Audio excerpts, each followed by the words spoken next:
You are going to fail, but that's actually a good thing.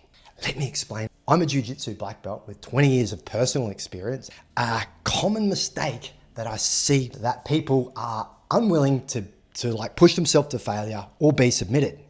Now, I want to just kind of reframe that a little bit for you and encourage you to be submitted and put yourself in bad positions, but then also give you a way to reframe that a little bit in jiu-jitsu. And I think this is being popularized by Joe Rogan because he came out with this idea of you improve your skills by beating up people that aren't as good as you.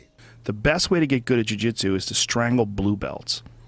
You go and you find people that are just learning, but they're not as good as you, and you choke the fuck out of them. That's how you get really good at whatever good means. But there's still a lot of jiu-jitsu that you need to do where it's very much outside of your comfort zone. That's how we acquire new skills. So that's specifically what I want to talk about. So let me just reframe it slightly for you. Let's say you're wanting to increase your squat. Everybody can relate to squats. Get underneath the bar and we lift a weight up.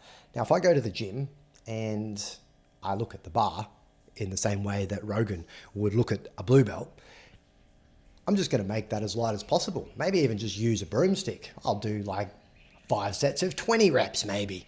Look how many reps I can do. I can beat that broomstick up. And then if I told you that, you're going to be like, yeah, but you're probably going to have to push yourself to the point where you doubt you can get that bar back up if you're hoping to build those quads and hammies. But for some reason, when it comes to jiu-jitsu, people are unwilling to get that fatigued. You'll see them. They'll have a couple of rolls and they'll go and sit on the side wall, recover their energy, watch somebody else that's a bit better than them roll a couple of times. Okay, they're tired now. Now I'll jump in and I'll submit that person that normally wouldn't submit me, but because I'm fresh, they're tired, let's jump in there and do that. That's a bit of a laugh, and if you're trying to make a highlight reel or something like that, I get it. It's cool, it's fun, but just remember that it's not the best thing for your jiu-jitsu. If you think back to being a white belt, if you've got some experience, the white belt knowledge that you're going to give them, and this is one of the things that I say to every single white belt, well, there's a few things, but one of the big ones is get comfortable being in bad positions. Once you're comfortable and you can breathe, you can start to figure out ways out. Once you start to think, notice what's working, you can take that knowledge to your coach and you can say, hey, this is where I keep getting to when I'm trying to escape mount. What do you recommend for that? And then you get the tips. And then once your escapes are good, once you can get out from mount and you can get out from side control, you don't even believe that side control exists anymore and people can't really get on your back. Anytime you get into a bit of a locked up submission, you've got like an armbar escape and a leg escape, and you can fight out from a rear naked choke and all of those kinds of things. Even if your submissions aren't that good and your positional dominance isn't that good, let me tell you something. It's not far away from being very good, because every time we try to upgrade our position or we try to go for a submission, you're always going to give your opponent some slight advantage. Maybe it's a bit of space. Maybe it's a slight angle.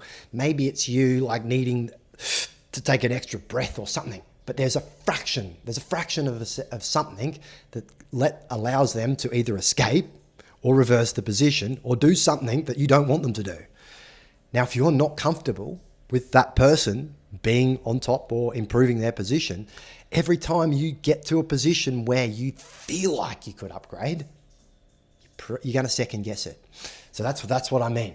Every time we go into the gym, forget this idea of I need to get as many submissions as I can, and remember that, yes, we do need to work on our positional dominance and our submissions and that kind of thing, but we always, every single week, we need to be working on our positional escapes and our submission defense. If we don't, we're not going to get, if we're the best in the room, we probably won't get submitted. And if we never get to that point where we actually do get submitted and that arm does get extended or that choke does, we do let it go a little bit too late and it's all over for that part of the round, it's going to be very hard to improve those things that are the most important at every stage of the game to improve, even at experienced black belt, because the game keeps evolving, the attacks keep evolving, So black belts need to keep upgrading their knowledge of escapes, like